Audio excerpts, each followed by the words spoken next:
Житло для людей, яких війна змусила покинути рідний дім. Харків'янин Олексій Кажанов нещодавно приїхав до Івано-Франківська. Зараз живе у гостьовій кімнаті у друзів. Каже, умови його проживання задовільні, на відміну від тисячі інших переселенців, які сплять на матрацах у шкільних спортзалах. Саме тому він долучився до ремонту одного зі студентських гуртожитків. Харків бомбардували саме в перший день, не тільки Харків, але ж Харків. Я живу не дуже далеко від аеропорту, тому мене трішечки те дістало. Я хочу, щоб люди мали змогу з тих областей, де зараз неспокійно, де зараз війна, вони мали змогу хоча б поспати, хоча б одну ніч чи дві спокійно. А тут, яка є робота, то я і берусь. Займався електрикою, потім шпалерами, потім доставкою. Ініціювала проведення ремонтних робіт професорка кафедри фінансів Університету нафти і газу Ліліана Гораль. Розповідає, що до неї звертались колеги із інших областей, які найбільше потерпають від ворожих бомбардувань. Ідея загалом виникла через те, що в мене додому приїхали 3 сім'ї біженців із Східної України.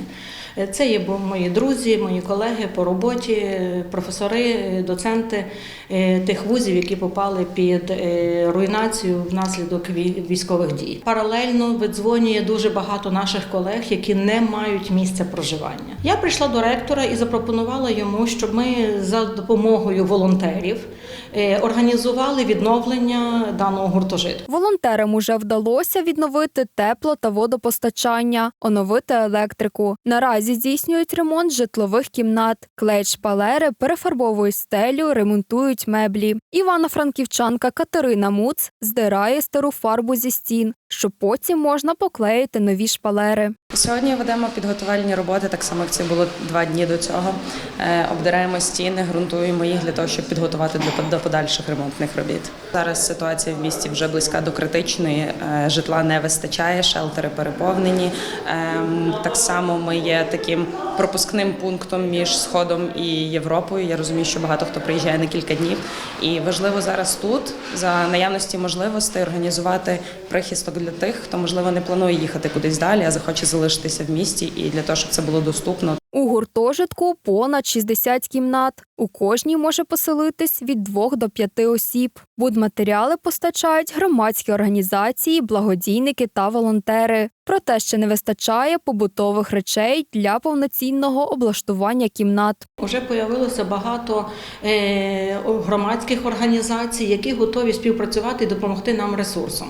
І от сьогодні, наприклад, із Закарпаття одна із організацій закупляє нам 20 дверей, закупляють нам лінолеум, що ми перестелили в кімнатах. Нам не вистачає уже зараз таких речей, які потрібні для облаштування кімнат.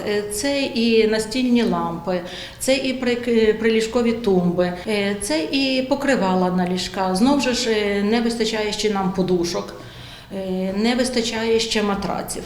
Щодня до роботи долучається близько 30 волонтерів. Більшість – вимушені переселенці. Щосуботи відбуваються громадські толоки з благоустрою гуртожитку. Вікторія Богдан, Андрій Буцяк. Новини на вежі.